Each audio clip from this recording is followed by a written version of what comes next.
Bueno, vamos a analizar esto, porque a ver si hoy alguien depende de un solo trabajo, de una sola fuente de ingresos de 8 horas, y cree que está en una posición segura, el documento que vamos a desglosar en este análisis profundo sugiere que, matemáticamente hablando, claro, esa persona está asumiendo el mayor riesgo financiero de toda su vida.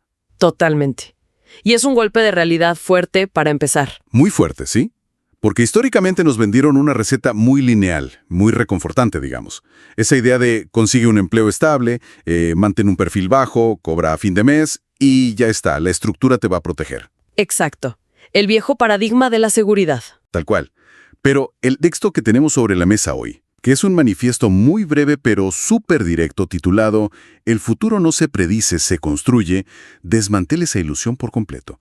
O sea, leyendo este material queda clarísimo que depender de un solo ingreso hoy en día es como intentar hacer equilibrio sobre un monociclo en una carretera llena de baches. Al primer obstáculo imprevisto, ¡pum!, todo el sistema colapsa. Y me encanta esa imagen del monociclo, porque lo fascinante de esto es cómo el concepto de riesgo ha sufrido una inversión total. Y esa es la tesis central que este manifiesto nos obliga a mirar de frente en la inmersión de hoy. Básicamente, este documento funciona como la hoja de ruta ideal para negocios de personas que quieren iniciar negocios digitales. Y nuestra misión aquí, al desglosar todo esto, es entender la mecánica detrás de una transición que es crucial hoy en día. Que es pasar de ser un espectador a otra cosa, ¿no? Exactamente. Dejar de ser un observador pasivo del mercado para convertirse en un constructor activo de ingresos en esta era digital. Y volviendo a tu idea del monociclo, si lo pensamos en términos de ingeniería de sistemas, depender de un solo ingreso es lo que se llama tener un punto único de fallo. Un punto único de fallo, claro. Sí, o sea, si esa única variable falla, ya sea por, no sé, una reestructuración corporativa, un cambio tecnológico brusco o una crisis global de esas que ya conocemos, el colapso del individuo es del 100%. No hay red de seguridad. 100%. Te quedas en la calle, básicamente. Tal cual. Lo que antes nuestras familias consideraban la ruta conservadora y prudente, hoy en día se ha vuelto una apuesta de altísima volatilidad. Y nadie está exento de esto. Eso es lo más loco. Absolutamente todos estamos navegando por esa misma carretera inestable. Y por eso el documento arranca atacando de frente una creencia que, muchos tienen tatuada en el cerebro, que es esta glorificación del esfuerzo bruto. Ah, el famoso trabajar duro. Exacto. Dice textualmente que, en el contexto actual, las personas más inteligentes no son necesariamente las que más trabajan. Y a primera vista te juro que suena casi una afrenta. Especialmente para quienes crecimos escuchando que sudar la gota gorda es la única métrica válida de éxito y de honorabilidad, ¿sabes? Sí, choca mucho con la cultura tradicional del trabajo. Choca muchísimo, pero el autor propone algo distinto. Propone que la verdadera inteligencia hoy radica en la capacidad de adaptación y en el dominio de las herramientas digitales. Para visualizarlo mejor, imagínate a alguien intentando talar un bosque entero. Trabajar extremadamente duro, al estilo tradicional, sería intentar derribar todos esos árboles usando un cuchillo de mantequilla. ¡Wow! Una locura. O sea, la persona puede tener una ética de trabajo impecable, invertir 20 horas al día y terminar exhausta con las manos destrozadas. Pero quien aprenda a encender y operar una motosierra digital va a ganar la partida en 5 minutos sin siquiera sudar. Entonces, la pregunta que me surge es, ¿cómo redefine este texto exactamente lo que significa ser inteligente en el mundo laboral de hoy? Esa es la pregunta clave. Y hay que llevar tu analogía un paso más allá para entender la mecánica real de lo que plantea el texto. Porque la diferencia entre el cuchillo de mantequilla y la motosierra no es solamente una cuestión de velocidad, es un tema de apalancamiento asimétrico. Apalancamiento asimétrico, ok. ¿A qué te refieres con asimétrico ahí? A que los resultados no son proporcionales al esfuerzo físico. Mira, en el modelo industrial el trabajo es lineal. Una unidad de tu tiempo equivale a una unidad de resultado o de salario. Pero las herramientas digitales de las que habla este manifiesto rompen esa linealidad por completo. Rompen la regla de horas por dinero. Exactamente. Cuando alguien configura un negocio digital, lo que está haciendo es crear un activo, un sistema que puede operar, atender clientes o procesar transacciones sin que el costo marginal del tiempo de esa persona aumente. O sea, el sistema trabaja mientras la persona duerme, literalmente. Tal cual. Entonces, ser inteligente en la economía actual, según nos explica el autor, significa dejar de optimizar la fuerza muscular o las horas nalga, digamos, y empezar a optimizar los sistemas. Claro. El esfuerzo físico y las horas interminables frente a una pantalla siempre van a perder la batalla contra una arquitectura digital que esté bien diseñada y que funcione en segundo plano. Ok. Entiendo perfecto el poder del apalancamiento. La ventaja matemática de la motosierra frente al cuchillo es innegable. Pero, a ver, aquí es donde me surge un problema operativo evidente. A ver, cuéntame. Hoy en día, tener acceso a Internet y a estas herramientas maravillosas ya no es un secreto de Estado. Es el requisito mínimo para existir en el mercado. Sí, la barrera de entrada casi no existe. Exacto. El manifiesto mismo menciona que el Internet ha abierto puertas para crear ingresos desde cualquier lugar, democratizando los recursos, lo cual es genial. Pero, si le damos una motosierra a alguien que jamás en su vida ha pisado un bosque, lo más probable es que termine lastimándose gravemente o al menos gastando todo el combustible sin talar un solo árbol que sirva. Es un riesgo gigante, sí. Y me parece que el texto de algún modo anticipa este problema, ¿no? Porque lanza una advertencia muy clara sobre la trampa de intentar avanzar en solitario en este ecosistema. Precisamente. Y si conectamos esto con el panorama general, la democratización de la tecnología tiene un efecto secundario inevitable, que es la hipercompetitividad extrema. Claro, porque todos tienen la motosierra ahora. Exacto. Cuando las barreras de entrada para iniciar un negocio digital caen a cero, el mercado se inunda de ruido por completo. Sí, sí. Hoy, cualquier persona con un teléfono móvil y conexión a Wi-Fi puede entrar a competir. Por eso, el texto hace un énfasis, te diría casi dogmático, en que intentar descifrar este ecosistema completamente solo es una estrategia muy ineficiente y hasta peligrosa. Peligrosa porque te quedas sin recursos rápido, imagino. Sí, y por el desgaste emocional. Mira, el ego del emprendedor novato suele susurrarle que debe inventar todo desde cero para que su éxito sea, entre comillas, legítimo. Como si tuviera que sufrir para merecerlo. El síndrome del inventor solitario. Totalmente. Pero en un entorno hipercompetitivo como el de hoy, el tiempo es un recurso muchísimo más crítico que la originalidad estructural de tu negocio. Aquí es donde se pone muy interesante, y creo que esto nos lleva a la metáfora de la selva. A ver esa metáfora. Si alguien necesita cruzar una selva inexplorada y densa, la intuición del llanero solitario, o de este emprendedor con ego que mencionas, sería sacar un machete y empezar a abrirse paso a la fuerza, sufriendo picaduras, perdiéndose 10 veces y agotando todas sus provisiones. Una pesadilla, básicamente. Una pesadilla.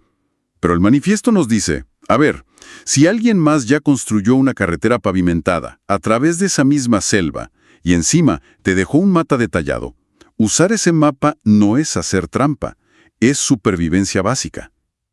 100% de acuerdo. El autor insiste muchísimo en la necesidad de aprender de quienes ya recorrieron el camino, y muy específicamente, aprovechar lo que él llama sistemas probados. Y ojo, porque un sistema probado no es un concepto abstracto o filosófico. Operativamente hablando, para quienes buscan iniciar negocios digitales, un sistema probado abarca muchísimas cosas prácticas. ¿Cómo qué, por ejemplo? Pues va desde la arquitectura de un embudo de ventas hasta las estrategias de adquisición de tráfico, los guiones de venta y los protocolos de entrega de valor al cliente. O sea, quienes construyeron esa carretera pavimentada de tu ejemplo ya pagaron el precio altísimo de los errores. Ya se equivocaron por nosotros. Exactamente. Ya gastaron miles de dólares en campañas que no funcionaron, ya probaron qué tipo de mensajes resuenan realmente en el mercado y ya descubrieron qué estructuras tecnológicas colapsan cuando hay mucha presión. Claro, ya hicieron el trabajo sucio. Así es. Entonces, al adoptar un sistema que ya funciona, la persona no está eludiendo el trabajo duro. Lo que está haciendo es reasignar su ancho de banda cognitivo. Me gusta eso. Reasignar el ancho de banda. Claro, está eligiendo empezar su carrera en el kilómetro 10 en lugar de empezar en el kilómetro 0, eliminando de golpe todo el riesgo de fracasar por errores de novato que la industria ya resolvió hace 5 o 10 años. Ok, tiene todo el sentido lógico. Pero, a ver, permíteme presionar un poco sobre este punto. Pongamos esta idea bajo la lupa un segundo. Adelante. Si la recomendación general, para todos los que inician negocios digitales es depender de estos mismos sistemas probados. ¿No corremos el riesgo de crear un ejército de clones allá afuera? Ah, es una excelente duda. O sea, si todo el mundo sigue exactamente el mismo mapa, usa los mismos embudos de conversión y descarga las mismas plantillas, ¿no terminen todos ofreciendo exactamente lo mismo y saturando el mercado hasta volverlo irrelevante? Sí, entiendo por dónde vas. Mi duda es si esta dependencia casi ciega de lo que ya existe no termina aniquilando por completo la creatividad que se supone es el corazón de un emprendedor. Mira, ese es un temor súper común en quienes recién empiezan, pero en realidad nace de una confusión fundamental. Hay que saber diferenciar entre la infraestructura de un negocio y su propuesta de valor. Ok, infraestructura versus propuesta de valor. Explícame eso. El texto aborda esta tensión de manera muy sutil. Dice que uno debe aprovechar los sistemas probados, sí, pero siempre estando dispuesto a, cito, desarrollar nuevas habilidades. Hay que separar el vehículo del destino.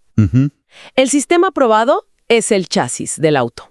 Es el motor, es la transmisión. No tiene ningún sentido lógico reinventar la rueda o la física de la combustión interna cada vez que alguien quiere hacer un viaje en carretera, ¿verdad? Claro, sería absurdo. Bueno, en los negocios digitales eso es infraestructura estandarizada.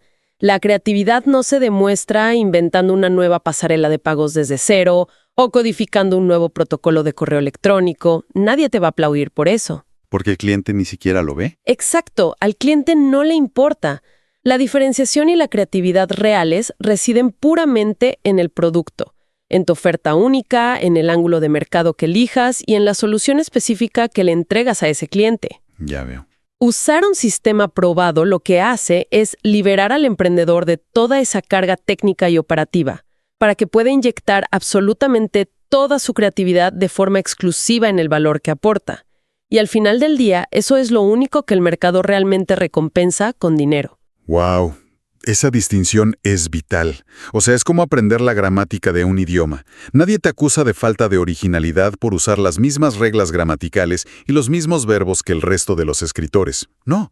La magia, la creatividad, está en la historia que decides contar usando esas mismas reglas. Es una analogía perfecta, tal cual. Entonces, conectando las piezas que llevamos hasta ahora, entendemos la tremenda fragilidad del monociclo financiero. Sabemos que necesitamos urgentemente la motosierra del apalancamiento digital y comprendemos la eficiencia táctica de usar la carretera pavimentada de los sistemas probados para no perdernos en esta selva competitiva. Así es. Parece que el escenario está perfectamente configurado y listo para el éxito.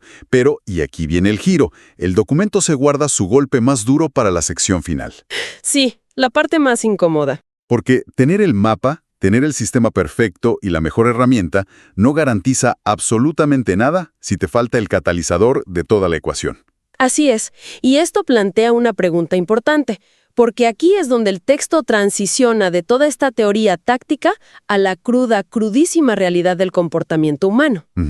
El autor establece una frontera implacable entre dos tipos de perfiles en el ecosistema digital.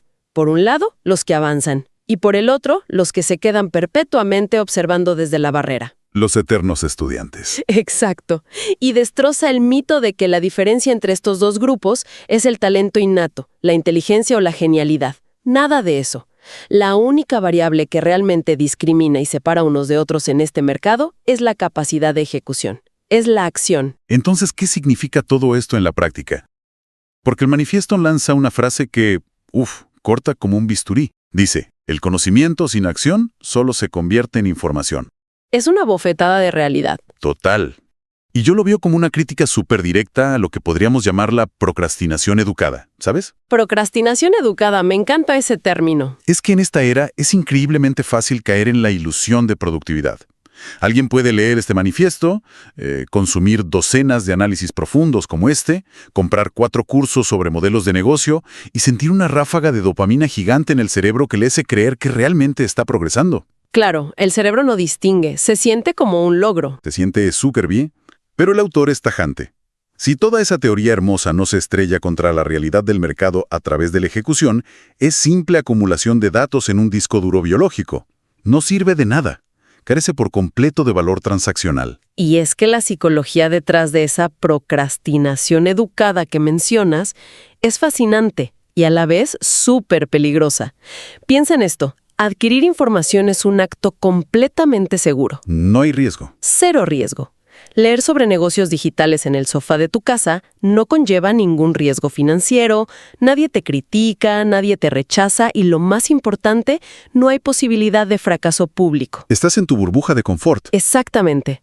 Pero tomar acción, lanzar una oferta real, probar un sistema en el mundo exterior, eso requiere vulnerabilidad. Significa someter tus ideas al escrutinio frío del mercado. Y el mercado no perdona. Para nada. Lo que el texto subraya con marcador rojo es que el mercado es completamente indiferente a tu erudición aislada.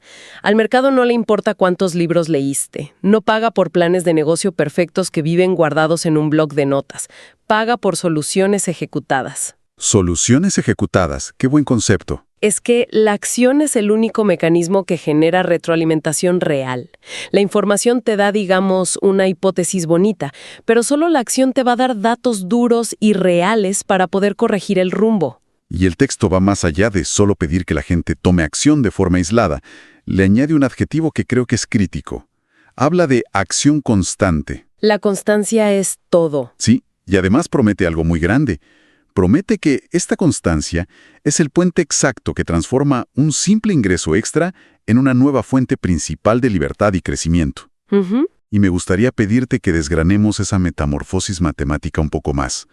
Porque, ¿cómo es que la simple repetición de esta acción sobre un sistema probado logra escalar un proyecto, no sé, de fin de semana, hasta convertirlo realmente en un vehículo de libertad financiera? Bueno, el secreto de esa metamorfosis está en el interés compuesto, pero aplicado al esfuerzo operativo. A ver, explícame eso del interés compuesto operativo. Cuando alguien implementa un sistema probado y toma acción por primera vez, el resultado inicial suele ser asimétrico. Sí, pero es pequeño. Quizá genera un ingreso extra marginal, unos pocos dólares. Que está bien para empezar, pero no te cambia la vida. Básicamente significa iterar. Uno ejecuta el sistema, analiza los datos de respuesta que le dio el mercado, ajusta un par de variables, desarrolla una nueva habilidad específica para optimizar el proceso y lo vuelve a ejecutar. Un ciclo de mejora continua. Tal cual. Este ciclo repetitivo va afinando la maquinaria y gracias a la naturaleza puramente digital de estos sistemas, los costos de estar iterando y probando son minúsculos en comparación con un negocio físico. Claro, no estás reconstruyendo un local comercial de ladrillos cada vez que cambias de idea. Para nada. Entonces llega un punto de inflexión donde la eficiencia de tu sistema y el apalancamiento tecnológico del que hablamos al principio se cruzan. Y ese ingreso alternativo que empezó como un simple goteo los domingos por la tarde, se sistematiza y escala hasta superar por mucho el ingreso lineal tradicional de las 8 horas diarias. ¡Wow! La libertad de la que habla el autor no es una idea romántica o motivacional. Es la consecuencia puramente matemática de haber construido un activo desvinculado de tu tiempo personal, eliminando finalmente ese riesgo del punto único de fallo con el que comenzamos la charla. Me vuela la cabeza verlo así. Es como si la acción constante fuera el motor de combustión de todo este esquema. O sea, tienes el vehículo increíble de los sistemas probados y le pones el combustible premium de la información correcta. Pero sin la chispa iterativa de la acción constante, simplemente estás sentado en un auto estacionado, agarrando el volante y haciendo ruidos de motor con la boca. Es una imagen muy triste, pero muy real. Muchos se quedan ahí. Bueno, para hilar todo lo que hemos desempacado de este manifiesto en la sesión de hoy, comenzamos exponiendo la peligrosísima ilusión de la seguridad tradicional. Demostramos que depender de un solo hilo financiero es casi un acto de negligencia frente a un mundo tan volátil. Así es, el monociclo. Luego vimos cómo la verdadera inteligencia operativa hoy en día consiste en soltar ese esfuerzo lineal, el del cuchillo de mantequilla que no es escalable, y abrazar el apalancamiento tecnológico con la motosierra. Reconocimos también que en un océano digital tan saturado, ignorar los sistemas probados por un exceso de ego es una garantía total de estancamiento. Totalmente. Y finalmente, llegamos a esta dura verdad de que la ejecución implacable, la acción constante, es el único filtro real que separa el éxito financiero del simple entretenimiento intelectual. Es un resumen perfecto. El manifiesto, a pesar de su brevedad, la verdad es que articula una arquitectura de pensamiento súper completa para quienes buscan iniciar. Y creo que la lección más crítica aquí es recordar siempre su título. El futuro no se predice, se construye. Exacto. Requiere interiorizar que construir es un verbo transitivo, exige movimiento. Todo lo que necesitas, la infraestructura global, los recursos, las redes, el software y el conocimiento, ya no son propiedades exclusivas de unas pocas corporaciones gigantes. Ya todo está allá afuera. Todo está literalmente al alcance de la mano. La excusa de la falta de acceso ya caducó hace años. La barrera ahora es puramente interna. Es una cuestión de disposición personal para asumir el riesgo de ejecutar. Definitivamente es un texto que confronta. O sea, te obliga a auditar tus propias rutinas diarias y a preguntarte seriamente si, en este momento, estás dedicando tus horas a sacarle filo a un cuchillo de mantequilla o si estás dispuesto de una vez por todas a entender cómo funciona la motosierra de la economía moderna. Y para cerrar el análisis de hoy, hay una implicación profunda en todo esto que vale muchísimo la pena meditar. A ver, cuéntanos. Si aceptamos la premisa central del texto de que el conocimiento sin acción es mera información, y observamos que vivimos en una era de abundancia absoluta, donde casi cualquier persona tiene acceso gratuito a las mismas estrategias y los mismos sistemas probados en Internet, la pregunta es, ¿significa esto que en la economía digital actual, la verdadera escasez ha cambiado de forma? ¿A qué te refieres con que cambió de forma? A que en un mundo donde la información es un bien de precio cero y es omnipresente, la pura fuerza de voluntad para ejecutar de manera sostenida se ha convertido en el activo más raro y codiciado de todos. ¡Wow! Quizás, y solo quizás, la acción implacable sea la nueva y definitiva moneda de cambio mundial. Uf, un planteamiento que te cambia la perspectiva por completo. Si la acción es la nueva moneda de reserva mundial, creo que más de uno necesita revisar urgentemente el saldo de su cuenta bancaria de ejecución, incluyéndome. Sí, yo creo que todos debemos hacer ese corte de caja. Sin duda. Es un concepto para tener muy, pero muy presente la próxima vez que nos sintamos tentados a quedarnos quietos, haciendo equilibrio en ese monociclo inestable, cruzando los dedos para que la carretera no nos traicione. Muchas gracias por acompañarnos en este análisis profundo. A seguir construyendo.